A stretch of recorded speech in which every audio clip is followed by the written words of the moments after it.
An interesting thing happened, and I'll just put it in perspective, and this you'll get the understanding of what we're talking about, because many of us that are Latino that are sitting out here can chuckle and laugh, but we know this to be a fact. I'd say about a year after we started the program, we were into the first season, and one of my esteemed, a great writer, a female writer friend of mine, she calls me and she's crying on the phone. She goes, "Hey, I just want to tell you this," and I've been very moved emotionally. I said, "Well, what is it?" And she goes, "Well, my nephew just called me. He's 12 years old, and he called just so happy. He was crying with joy. He says, 'We're in the future. We're in the future. I saw us in the future. I saw Battlestar Galactica, and we're in the future.'" You know, we laugh, we chuckle, and the whole thing, but that's exactly what that does to you.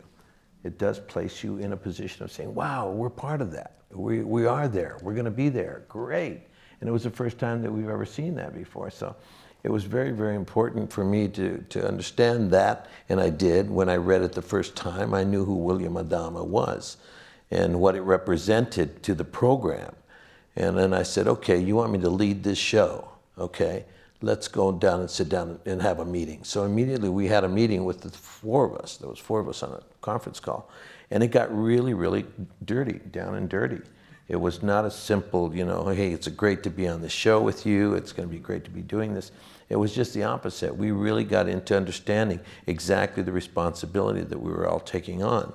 And we really defined it. And we started to work on the concept that this show would bring about a social relevance of understanding with everything that we touched. And it wasn't meant to be a statement. It was meant to be part of us, of what we feel.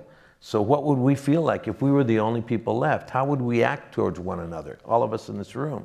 And that's what it became, and I think all of us joined up for that reason. Because, I mean, basically, it's pretty tough doing television. It really is. And it's even tougher doing a remake. But then when you get into outer space and you get into the, you know, the genre that has been really kind of like thrown around for many, many years as a means of exploring imagination to the fullest with four-eyed people and weird things, and, you know, that's great and all that, but it kind of puts people into another escape that I didn't want to join into. And so basically it was Ron and David's commitment to trying to understand what I was saying in the room.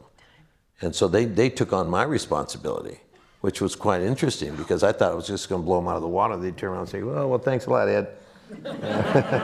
We'll call you. Don't worry. We'll call you. We'll let you know. And then I'd walk out of the room and they'd do what they normally see. "Give me an Edward James Olmos look-alike, please."